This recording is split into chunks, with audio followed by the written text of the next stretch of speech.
Welcome back to Human Trafficking, a battle against modern-day slavery. The crime is so reprehensible, it's rarely talked about. A force driving human trafficking through and to Montana is the Bakken, an oil deposit larger than the state of Texas. Any place in the world where there's intensive resource extraction, prostitution and trafficking follow close behind. Whether it's the oil pipelines in Russia and the Caucasus, or whether it is oil and gas extraction in the Bakken, you've got large groups of men who may be exploited or not themselves in these conditions, huge amounts of money being generated, and women being trafficked in to service the men along the pipeline. Prostitution is where trafficking happens. People sometimes think it's a different thing than prostitution. Obviously, not everyone coming here is coming here to work legitimately, let's put it that way. Sydney Police Chief Frank DeFonso is on the Montana side of the Bakken, and he knows with all that money comes crime. A lot of them are coming here to feed off of the progress and the activity that's going on here, and to try to make a living in ways that aren't legal. This year, oil companies produced their billionth barrel of oil. One oil company estimated the formation contains 900 billion barrels of oil. Yes, 900 billion. With all that oil, man camps grew throughout the area, and oil workers with a lot of money and little else to do. Like many in local law enforcement in the Treasure State, they do not see it as a major problem. I cannot say that I've actually seen or have seen anything come across my desk that indicates that that we have issues with human trafficking, especially in the sex slave and sex trafficking type things. Because of the high level of sophistication, much of law enforcement is several steps behind the traffickers. I'm uncomfortable that something of that nature could be happening in our community, and that we would not be able to recognize it. Without training, we're not going to be able to recognize any of it, and I want my officers to be able to go out here at night, and when they're working, if there are things that they think are peculiar or things that need to be looked into, that we would be able to get to the right people and get some assistance in handling it. Chief DeFonso is not alone. Local law enforcement across the state of Montana is in the dark about human trafficking. On local level, we don't see or hear too much in human trafficking. It's probably more on the state level or outside of our area. In a recent roundtable discussion in Billings by local and federal law enforcement, the Billings Chief of Police, along with the Yellowstone County Sheriff, reflect the situation in a lot of departments. We're certainly mindful that that situation is out there, and as the Attorney General indicated, what we're really looking for is education, because it's really foreign to us. I mean, when you talk about human trafficking, our perception is that's an international problem. Yes. And it never really hit home. Well, now we know that that's not the case. We only have so many resources, and we recognize that we can't do all of it by ourselves. And that's why it's so important that the FBI partner with our local counterparts across the country, wherever they may be. And we in the United States think that we eliminated slavery with the passage of the 13th Amendment following the Civil War. But now we're seeing that that is not necessarily the case. Wayne Stenjem knows about human trafficking. He is the Attorney General of North Dakota, on the other end of the chain. We know what's going on, and we know that because we are arresting people who are involved in the sex trade, both in providing the service as well as in being the John, the person out seeking the service. We know that those exist. North Dakota, the Peace Garden state, is home to a majority of the Bakken, and law enforcement knows it's an ongoing battle. It is real. I mean, they definitely need to be aware that this is something that is here. It's something that is happening now. And help is exactly what Captain Verlin Quandy of the Williams County Sheriff's Office needs.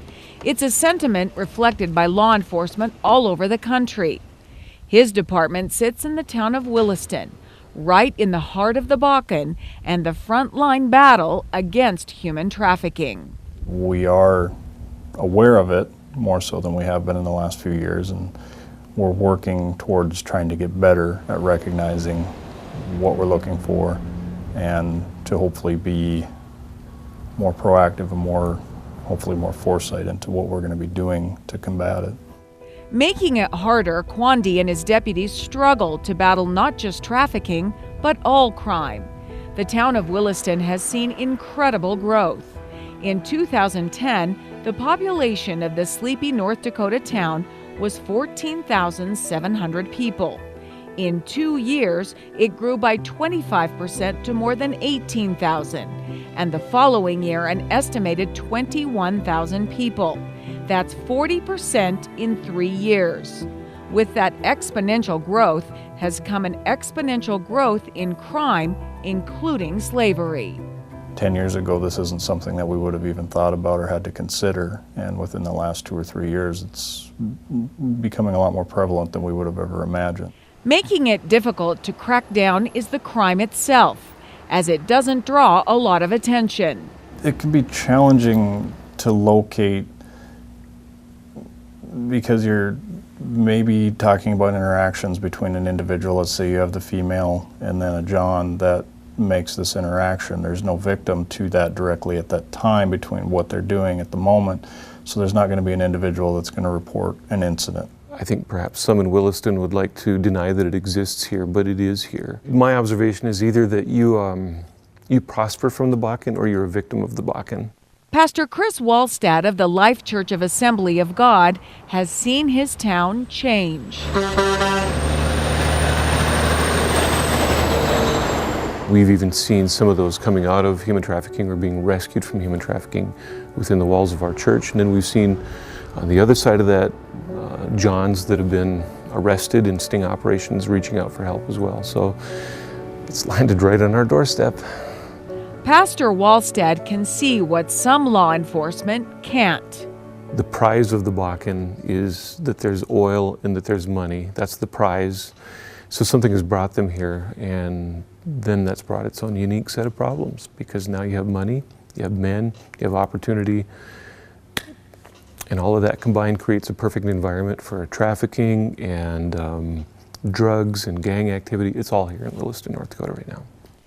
Because it is all there, he feels it may just be too much for law enforcement to handle. They're so overwhelmed with domestic violence and with burglaries and those types of things that they sometimes can't even address traffic issues because they don't have enough people on force.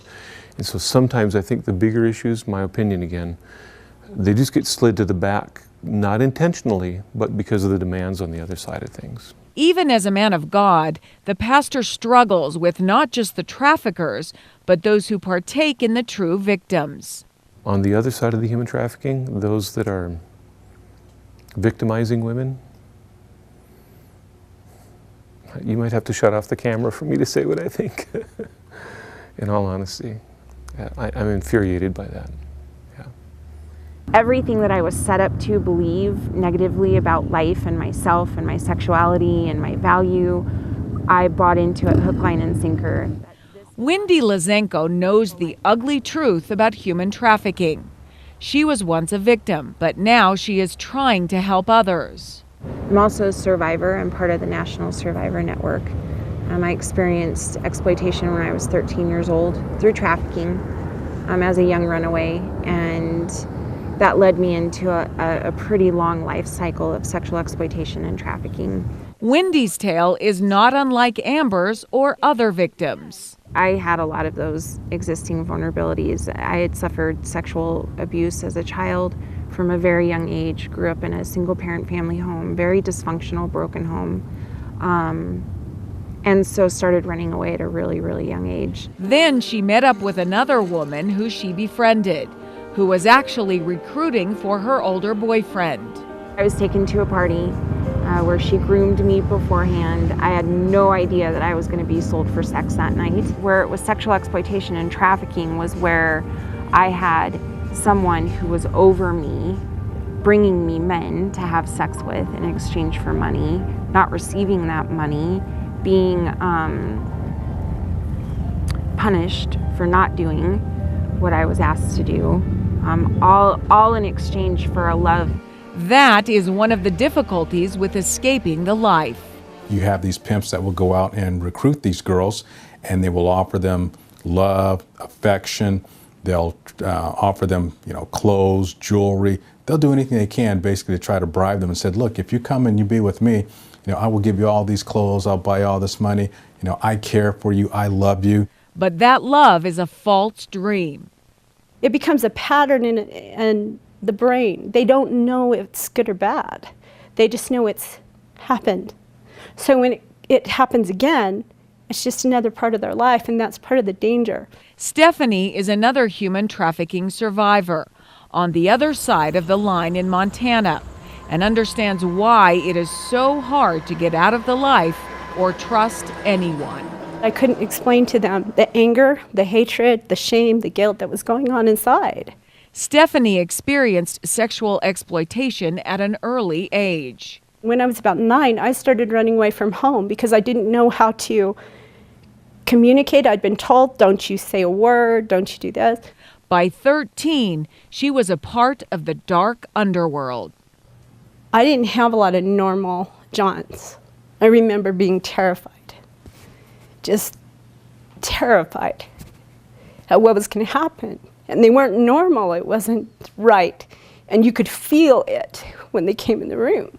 So there's a difference between a John and people that have gone over the edge. Even if she or any other girl wanted to get out. If you don't do this, I'm going to go get your little girl, or your family, or whatever their leverage is. It's very difficult for these young individuals to get out of this lifestyle the way they've been manipulated. They might have a drug addiction that's induced by the traffickers. They've been emotionally manipulated, and so it can happen anywhere, and we have a lot of anecdotal information about it happening in Montana as well. When we return, we delve into another form of human trafficking, labor, and the shocking story about one victim. My first case of human trafficking was a girl, a 15-year-old.